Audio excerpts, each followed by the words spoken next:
तो जब जब दुख आए, जब जब तकलीफ आए, तब एक बेलपत्र, एक दुर्वा, एक चावल का दाना, श्री शिवाय नमस्तुभ्यम का 108 बार जाप घर में बैठकर करना। हाथ में एक बेलपत्र, एक दुर्वा, एक चावल का दाना रखकर अपने दिल से 108 बार श्री शिवाय नमस्तुभ्यम घर में बोलो। और अपना जो पानी का स्थान होता है, मटका, हंडा, परिंदा, जिसको आप क्या बोलते हो यहाँ हमें नहीं मालूम, उसका स्पर्श कराकर आपके घर के नजदीक में जो शंकर का मंदिर हो, उस शंकर के मंदिर में उत्तर की ओर मुख कर कर वो बेलपत्र, दुर्वा, चावल का दाना शिव जी पे समर्पित कर दो। अगर लगातार 20 दिन भी आपने रोज प्रतिदिन अगर समर्पित करा है, तो 21वां दिन आपका जो भी दुख है वो धीरे धीरे कटना प्रारंभ हो ही जाए। निश्चित शिव पर भरोसा कर। संसार के लोगों पर किया हुआ भरोसा एक दिन टूट जाता है, पर भगवान पर किया हुआ भरोसा कभी नहीं टूटता। अर्चना पर शिवलिंग के लिए कहा गया है शिव पुराण में कि हाथ की हथेली पर शिवलिंग को रखकर देखना। आपका हाथ हथेली पर रखकर देखना, इस अंगूठे को खड़ा करना, बस इससे बड़ा शिवलिंग घर के अंदर ना हो।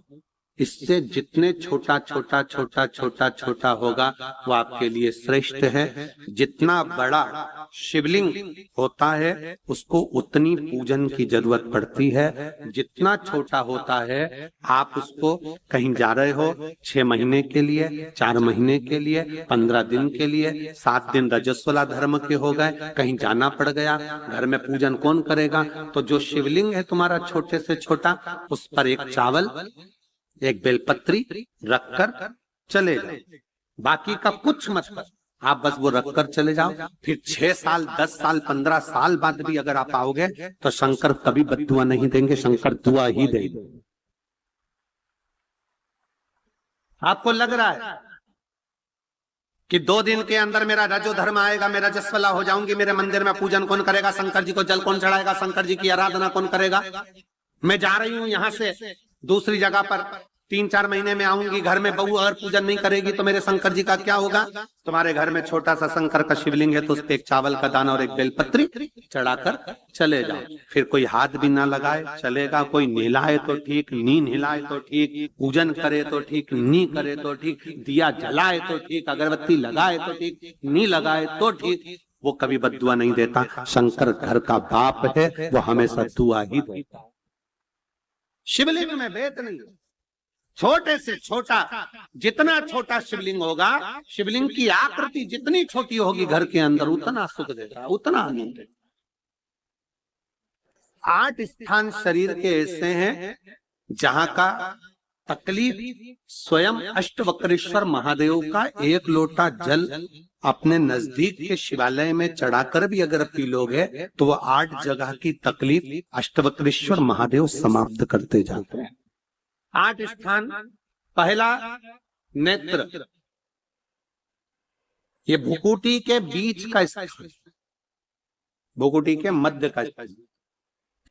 मान लो ये भुकुटियां दर्द करती हैं या मध्य में दर्द होता है, उसके लिए अष्टवक्रेश्वर महादेव का जल, मतलब अपने घर के पास जो भी शिवलिंग है वहां 1 लोटा जल अष्टवक्रेश्वर के महादेव के नाम से चढ़ाकर उसका पान, भुकुटी।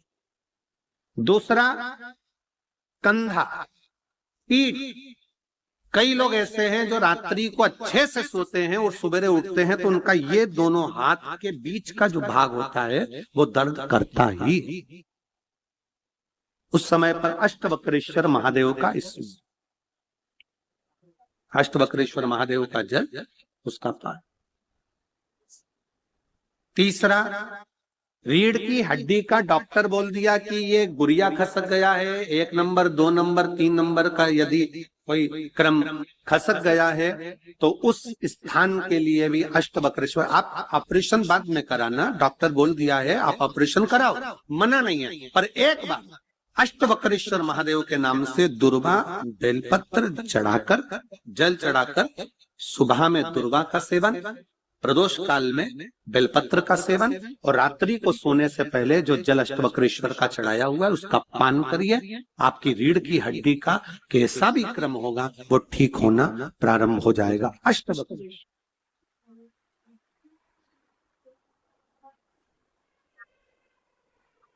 अष्टवक्रेश्वर। चौथा स्थान बताया, अगर चेस्ट में कोई तकलीफ आती है, चेस्ट में गांठ हो जाए या चेस्ट में कोई प्रॉब्लम खड़ी हो जाए, तो उसके लिए भी अष्टवक्रेश्वर महादेव का स्मरण किया जाता है। 2 छोटे छोटे पात्र में जल लिया जाता है, दोनों पात्र का जल एक साथ शिव पर छोड़ा जाता है। चेस्ट के लिए दोनों पात्र का जल छोड़ा जाता है और जल का पान नंदी के पास बैठकर किया जाता है अष्टवक्रेश्वर नाम से।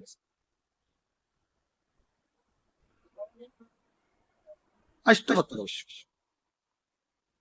फिर क्रम आया, अगला जो वर्णन आया है, डॉक्टर बोले घुटना बदलना है, घुटने का गैप आ गया है, ग्रीस खत्म हो गया है, दर्द हो रहा है, उसके लिए अष्टवक्रेश्वर महादेव का स्मरण करें।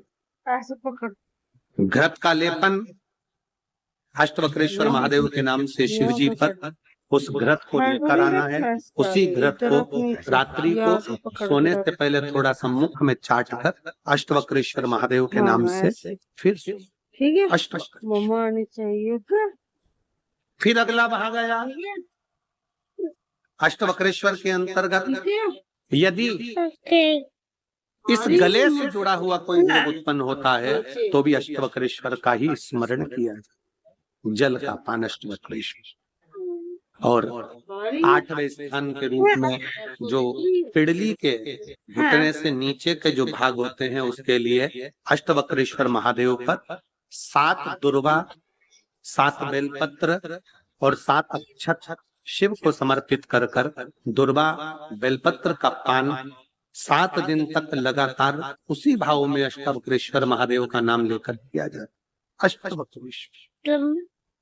कभी अगर मौका लगे, शिव की करुणा हो जाए, शंकर की दया हो जाए, आप लोग कभी बद्री विशाल जाएं दर्शन करने के लिए, ऋषिकेश हरिद्वार तक जाएं, तो श्रीनगर गढ़वाल से सुंदर कोहला गांव से 10 किलोमीटर की दूरी पर 8 किलोमीटर दूर तक गाड़ी जाती है, 2 किलोमीटर दूर तक पैदल चलकर आप जहां पर बैठकर स्वयं अष्टावक्र जी ने भगवान शंकर के शिवलिंग की स्थापना कर आराधना करी, ऐसे पवित्र स्थान का दर्शन कर अपने जीवन को धन्य बना सकते हो।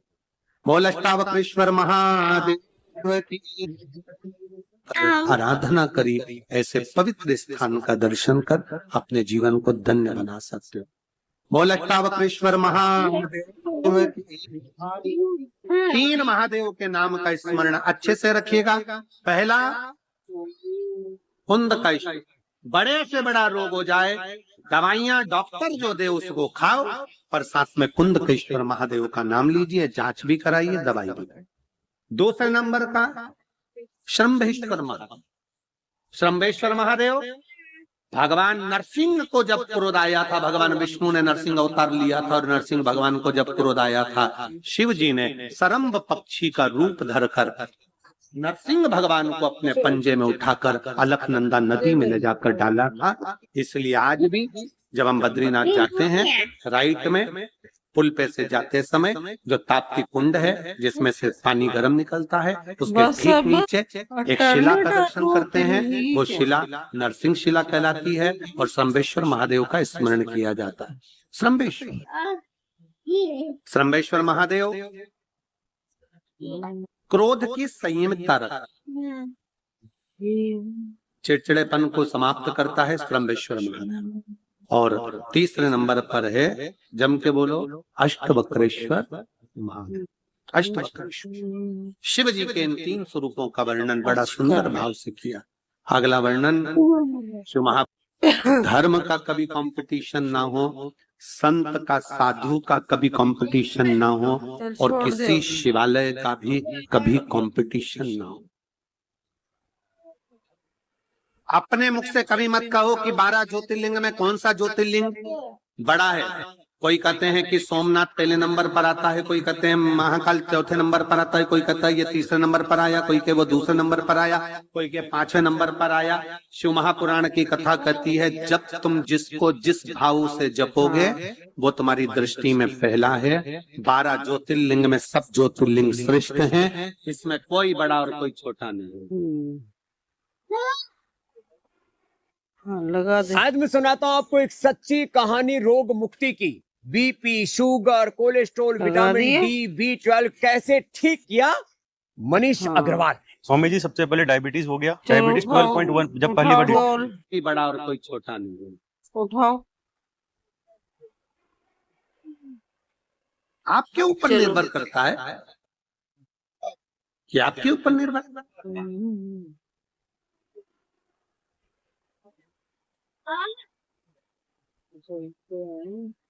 महाकाल राजा का दर्शन करने जाओगे तो महाकाल राजा का दर्शन करोगे तो वो भी मेरा काल अधिपति, मेरे जीवन का एक आनंद। सोमनाथ जी का दर्शन करने जाइए, वो भी मेरा बाबा, जीवन का एक आनंद। मल्लिकार्जुन, रामेश्वरम, भीमाशंकर, त्र्यंबकेश्वर, ओमकारेश्वर, सब। चलो।